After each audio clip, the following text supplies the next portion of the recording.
Good morning, everybody. It's the Savage Stacker. All right, I'll try to make this video a few times, and I'm going to try to make it a little bit shorter. And so yesterday, Monday, the 1st of May, we had a very interesting start to the morning, and I was watching silver and gold take off around 5 a.m. It was just started to take off like crazy, so I started reading, and First Republic Bank failed, and they auctioned off all their assets over the weekend, and Chase picked them all up, of course. And another thing that happened yesterday is my wife, it's the first, we got to pay bills, and we're not keeping much money in there, so we had to deposit money to pay our bills. And the bank was shut down. Their computers were down. So we couldn't deposit, we couldn't withdraw, we couldn't use the online app.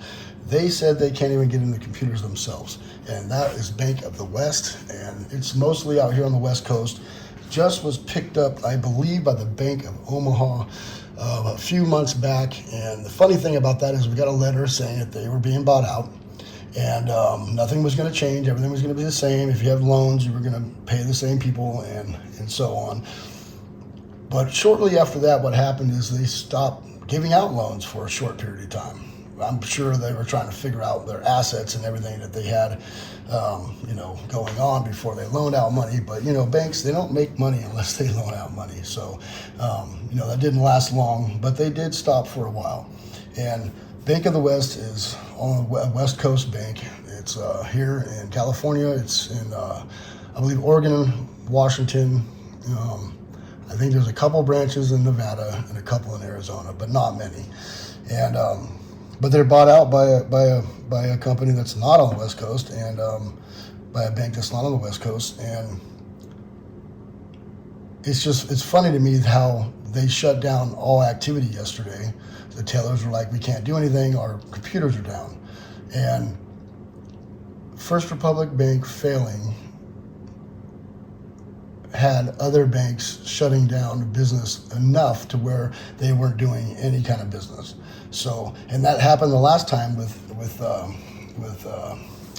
SVB Bank, and they did the same thing. My bank didn't do that. I have Chase, and they didn't do that. But I know a few smaller banks, they did. They just stopped all activity and stopped doing business, and it's really funny why. Why that happens. People can't get anything out there. So my message is to everybody out there is to prepare yourself for the day when you can't use your bank. You can't put money in, you can't take money out. And a lot of people, including myself, we set up everything through our bank to pay our bills. My car payment, or truck payment, everything really. And if you can't pay your bills, and say you're, almost late, it's the deadline, right? You may owe more money if you can't pay, and a lot of places have grace periods and stuff, and I think they're probably going to have more grace periods because of all the stuff that's going on with the banks.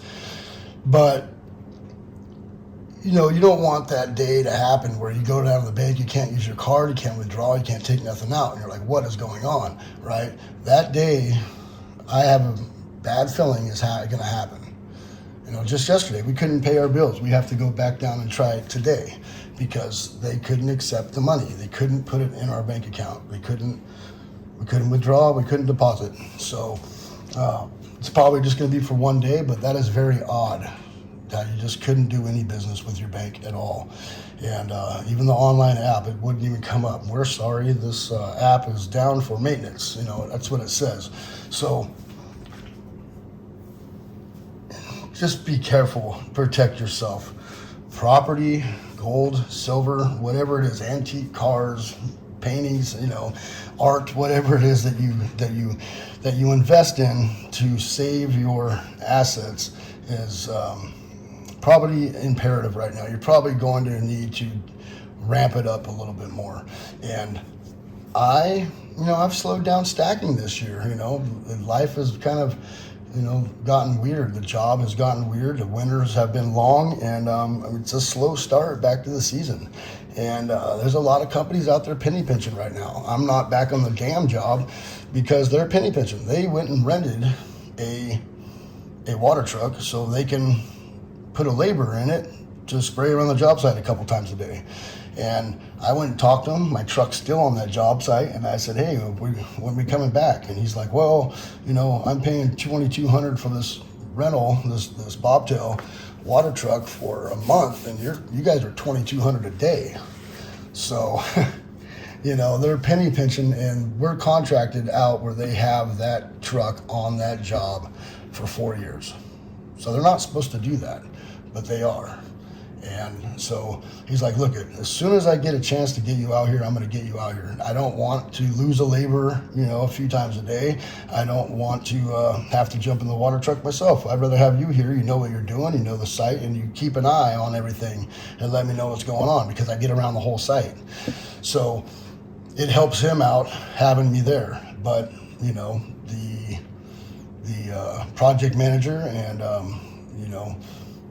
she's penny pinching. She's trying to save money, and what she says goes. So I'm not out there. That was my good job to have. We're a subcontractor, so I still have my job, but that's a job I go to. I go to many jobs. Right now I'm doing deliveries. We have a couple drivers that are out sick, and I'm grateful for that. So I'm doing deliveries to houses in places where you shouldn't be driving a big truck like that. It's sketchy, right? And I enjoy it, but it's just not what I'm used to. I'm used to being out there with the boys on heavy equipment in big dirt with scrapers and dozers and all that stuff, and it's very fun. So what I'm doing now is different from what I'm normally doing with the same company, but it's slow, not much overtime, and very, very slow start to the year. I've been with this company 7 years, and this is the slowest start after winter I've ever had, and very, very concerning. So I've been slowly going at it with stacking. I've probably sold more this year than I have stacked, and that worries me. I don't like going backwards. I do not like going backwards. So I'm very grateful for stacking. It has saved our rear end a few times this year, and in a major way. And if anybody else out there is having a hard time with their finances or saving money, you might want to get into stacking precious metals. I'm not saying you should or it's the best thing to do, but it has changed my life. And with all the stuff going on with the banks and inflation and all the things, it just seems like a no-brainer. It seems like the best spot to keep your funds, keep your money. And plus, it's fun too. I mean, you get into things like, I'm not saying you should do this, buying, all these vintage bars and stuff like that, because they do come at a premium. They do come at a premium. Like this bar here is a very high premium bar for 3 ounces, and this is one of my Grail bars. And if something ever happened to me, like I was in the hospital a few weeks ago, my wife wouldn't know what to do with this. She'd probably sell it for, $75, which this is a $500 to $700 to $800 3 ounce bar right there. So I got a cheat sheet for that. But stacking precious metals is fun because you get to do different things, from searching out your favorite coin or bar to just being Scrooge McDuck and just rubbing this stuff on your chest, So it's just fun. It feels like treasure, and it's just a lot funner to play with than a big old stacks of cash, I believe. And then, it's a simple science, really. Stacking is a simple science. And what people out there, if you're new to this, and there's a lot of new people out there, you want to stack cheap, closest to spot as you can, and buy it when it's low. Spot price is low, not when it goes up, not when it's at its peak. It's a very simple science, but there's another side to that. The other side to that is selling. Not a lot of people, I know a lot of people out there in the stacking community stack like crazy, but they've never sold an ounce, and they don't even know what to do when it comes, know what your stuff's worth. You go into a place, and some people try to give you a couple dollars under spot. And with premiums these days, absolutely not. If it's not spot or even better, right, then pass on them, go somewhere else. But, I think I've always said this, people need to get their feet wet with selling a little bit. That way you know what to expect if you ever need to sell. And then you find a good place that gives you a good price. Know your people. Know where to sell your stuff at and who's giving the best price. And you can call these people on the phone, build a relationship with them, all that. And a lot of them, a lot of coin shops are weird. They are kind of introverts, a lot of them, and they kind of just, it's their little world, and they're kind of odd. But if you go in there and you talk with them, you meet them, you'll find out that they're just human, just like you, and you get a relationship with them. Usually they'll hook you up, give you a better deal. And if you're just a fly-by-night person, you go in there once in a blue moon, you know, you're gonna get the bottom of the barrel deal. And so go meet your coin shop dealer, right? Go check them out, and get yourself some metals, protect yourself.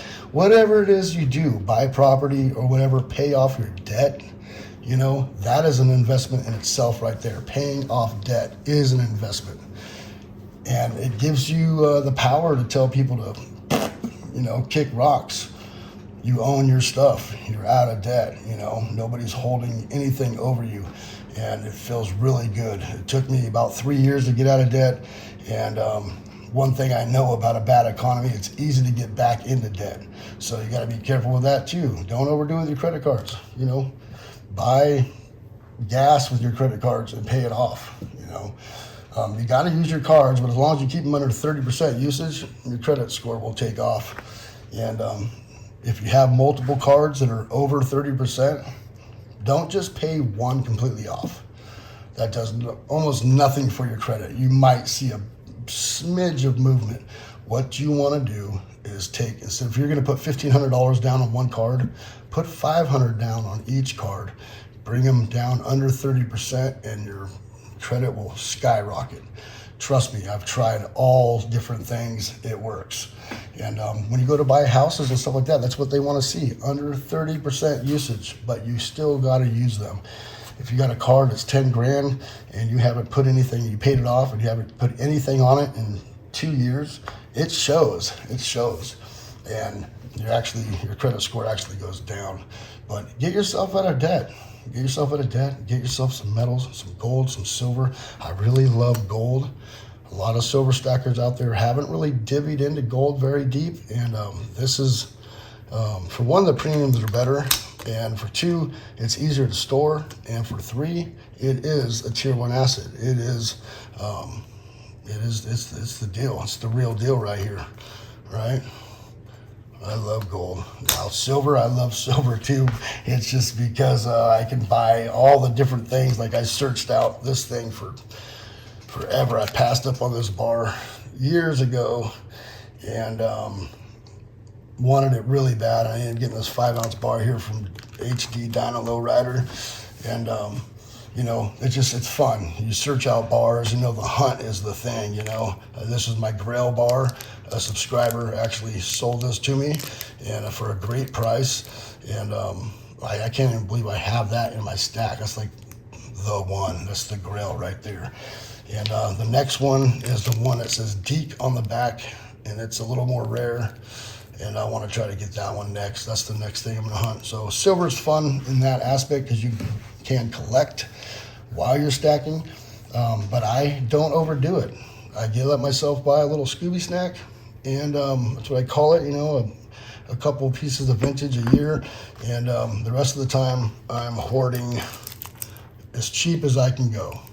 You know, a lot of people think silver is silver, and it is, but vintage has added value to it, like collectability value, and I wouldn't call it numismatic value, but I'd call it, you know, just collectability value. There's a market out there for it. There's a lot of people that are involved in it. A lot of people love it, and there's a market for it. So I try to buy a couple pieces of vintage each year, and the rest of the time I buy the generic stuff, you know, stuff like this. And that way, if I ever got to sell, I just sell this stuff, right? And keep my vintage stuff. My vintage stuff will probably be with me for a long time. I will trade some here and there. If I end up with a couple bars that are the same as, you know, each other, you know, and I want a new vintage piece or something just to play with, I might trade stuff, you know, but But probably not going to ever sell the vintage stuff. That'll probably get, down to the kids. And but yeah, I'm trying to protect myself every day. All this stuff going on with the banks is very concerning to me, and I don't want to get complacent. I don't want to start thinking this is normal. We went through a lot of stuff for the last couple of years. From, we got the war in Ukraine. We have the bottleneck issues. We have the inflation. We had the CV. We've got all these things going on now. Banks failing. Helicopter money, overprinting with the Fed is just raising interest rates like crazy. Like, all these things are not normal. They are chasing it down, trying to save the economy, and while they're trying to do that, it is failing. And they never learn. They always do the same mistakes over and over and over and over again until it fails, and then they'll blame it on us. That's what they do. I did read an article a while back that said that the reason why banks are having, bank runs and stuff is because people like me, because of YouTube and Facebook and Instagram. Social media is the reason why banks are having a hard time, is because it's getting around that you need to get your money out of the bank. So they're blaming it on us. I read that article, I don't know what it was, like a month ago, and it's so out of line. Now they're trying to raise the debt ceiling again before June 1st because they're running out of money.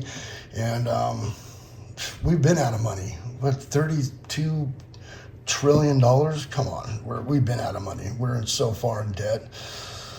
And so just protect yourself. Protect yourself. Buy some gold and silver or whatever it is that you buy. More land. Get yourself out of debt.